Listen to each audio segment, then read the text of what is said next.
अगर किसी हिंदू भाई को ब्लड की ज़रूरत है और ब्लड नहीं मिल रहा है और उसका ग्रुप आपके ब्लड ग्रुप से मैच खा रहा है और आपके एक बोतल ब्लड देने से उसकी जान बच रही है, तो इस्लाम ये कहता है कि उस वक्त आप रोज़ा तोड़ दो।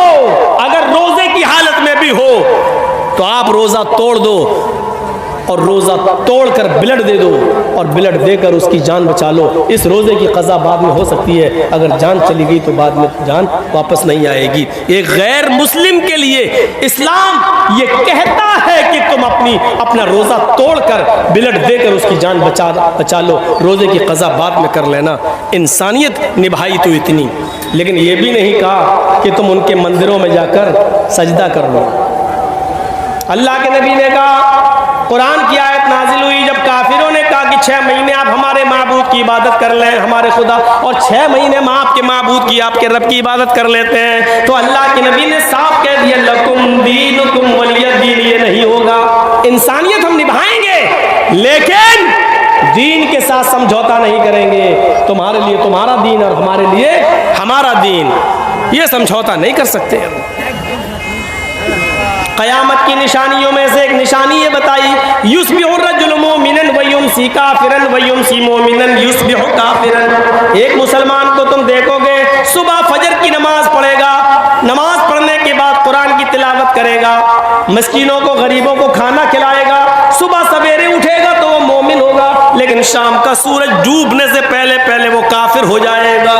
ये क़यामत की निशानी बताई। एक ज़माना ऐसा आ जाएगा कि मुसलमान सुबह हालत ईमान में उठेगा लेकिन सूरज डूबने से पहले पहले वो काफिर हो जाएगा। आज ये चुनाव का दौर है और देख लीजिए आज चुनाव के इस दौर में ऐसा हो रहा है या नहीं हो रहा है। एक बेचारा मुस्लिम कैंडिडेट सुबह उठता है, फजर की नमाज पढ़ने जाता है, कुरान की तिलावत भी करता है, गरीबों की मदद भी करता है, ज़ुहर भी पढ़ता है, लेकिन उसको मालूम है कि हमें हिंदू लोगों का भी वोट लेना है, हिंदू भाइयों का भी वोट चाहिए। हिंदुओं को खुश करने के लिए वो उनके मंदिर में चला जाता है, वहां जाकर टीका भी लगा लेता है और मूर्ति पे जाके वो हार भी चढ़ा देता है, इसलिए कि ऐसा करने से हमें हिंदू भाइयों का वोट मिल जाएगा। मेरे भाइयों, सुबह वो हालत ईमान में उठा लेकिन शाम होने से पहले पहले उसने कुफ्र कर लिया है। फरमाया अल्लाह के नबी ने, ये क़यामत की निशानी होगी, एक मुसलमान हालत ईमान में उठेगा लेकिन शाम होने से पहले पहले वो काफिर हो जाएगा। यबीउ दीनहु बिइवज़िन मिनद दुनिया, दुनिया के चंद सिक्कों को हासिल करने के लिए वो अपना दीन बेच देगा। दुनिया के चंद टुकड़ों को पाने के लिए वो अपना दीन का सौदा कर देगा। दुनिया के चंद सिक्कों के लिए वो अपने दीन की सौदेबाजी करेगा। अपने मुआशरे और समाज पर ऐसे मुस्लिम कैंडिडेटों पर नजर रखो जो गैर मुस्लिमों का वोट पाने के लिए टीका भी लगा रहे हैं और मूर्तियों पर हार भी चढ़ा रहे हैं। और दलील क्या देते हैं, अरे हिंदू भाई भी तो कैंडिडेट है, वो भी तो रोजा रख लेता है या इफ्तार पार्टी में आ जाता है, वो भी तो टोपी लगा लेता है, हमें क्या मतलब है, हमें उससे क्या मतलब है वो क्या कर रहा है। लेकिन आपकी शरीयत आपको इजाजत नहीं देती है कि आप मंदिर में जाकर टीका लगाएं। टीका लगाना ये मुशाबिहत है गैर मुस्लिम से, और मन तशब्बह बिक़ौमिन फहुव मिन्हुम, जो जिस कौम की मुशाबिहत करेगा क़यामत के दिन उसी के साथ उठाया जाएगा। मूर्तियों पर फूल और हार और मालाएं नहीं चढ़ाई जा सकती।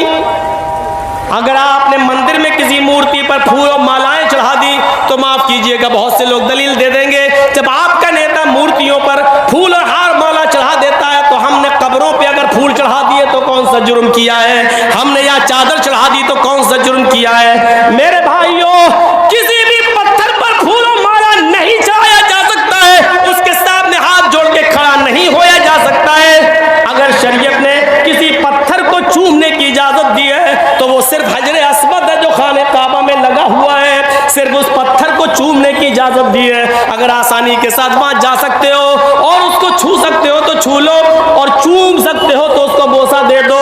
लेकिन अगर ये आसान ना हो, भीड़ बहुत ज्यादा हो, तो हाथ का इशारा कर लो, बस इतना काफी है और आपको सवाब मिल जाएगा। दिल में नियत करो, अगर भीड़ ना होती तो मैं जरूर चूमता, लेकिन मैं नहीं चूम पाऊंगा क्योंकि भीड़ बहुत ज्यादा है।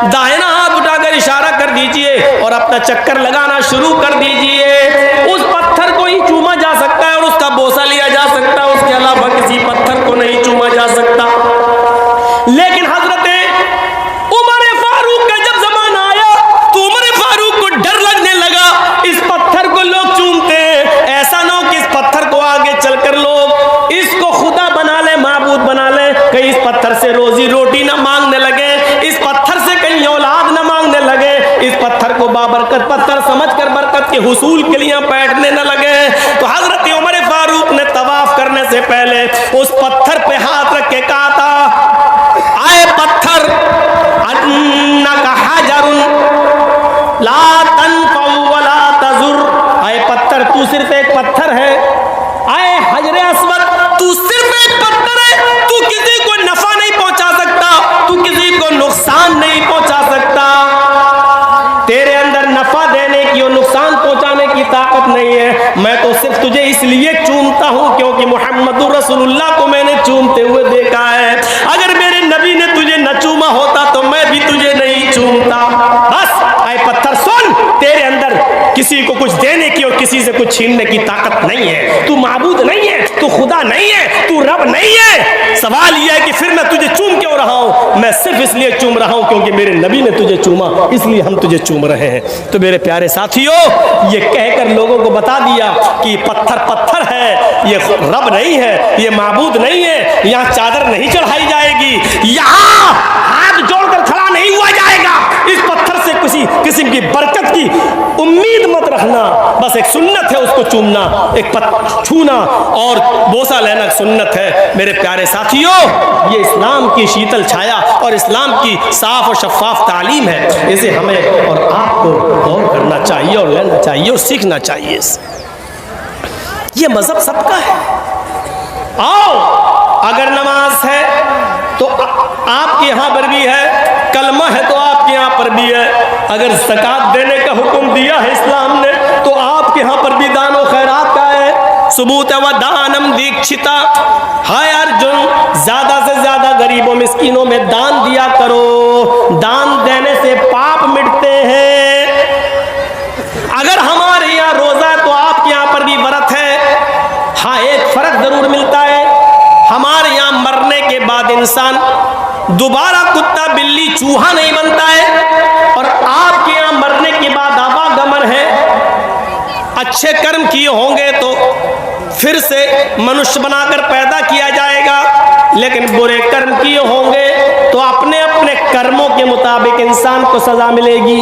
मनुस्मृति पढ़िए, एक एक गुनाह की सजा लिखी हुई है।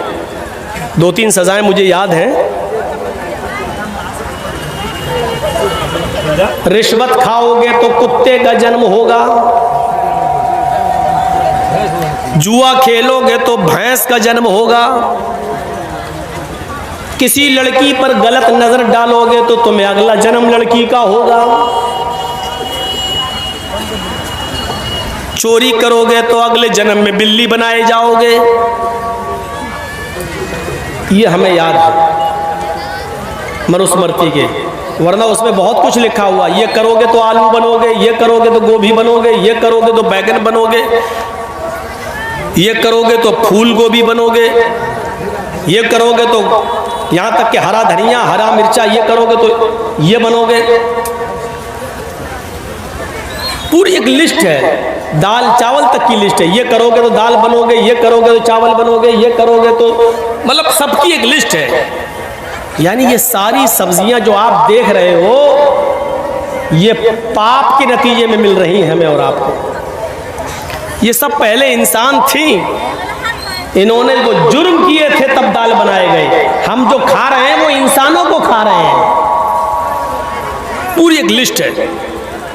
एक बार मैं पढ़ रहा था मनुस्मृति, तो उसमें देखा तो मैं सोचने लगा, या अल्लाह, इसमें लिखा है कि जुआ खेलोगे तो भैंस का जन्म होगा, तो दुनिया में जितनी भैंसें हैं इसका मतलब ये पहले सब इंसान रही होंगी।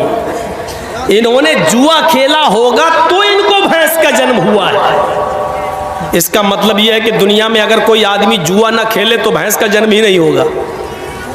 और जब भैंस नहीं होगी तो दूध भी नहीं मिलेगा, और दूध नहीं होगा तो दही, मट्ठा, घी, छाछ, पनीर, दूध से बनने वाली सारी नेमतें हमें कुछ नहीं मिलेंगी। यानी ये सारी नेमतें खाना है तो इसका मतलब यह है कि जुआ खेलो।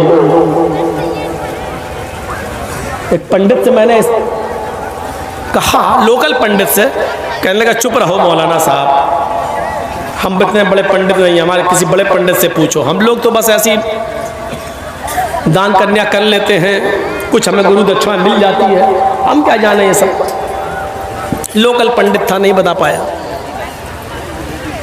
क्लियर लिखा है जुआ खेलोगे तो भैंस का जन्म होगा। अब बताइए तो आप, ये सारी नियामतें हमें जुआ खेलने के नतीजे में मिल रही हैं। इससे भी बड़ी बात, चोरी करोगे तो बिल्ली का जन्म होगा।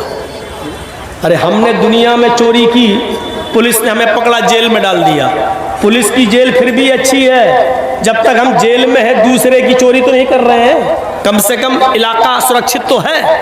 लेकिन अल्लाह अगर चोर को बिल्ली बना दे तो मोहल्ला सुरक्षित कहाँ है?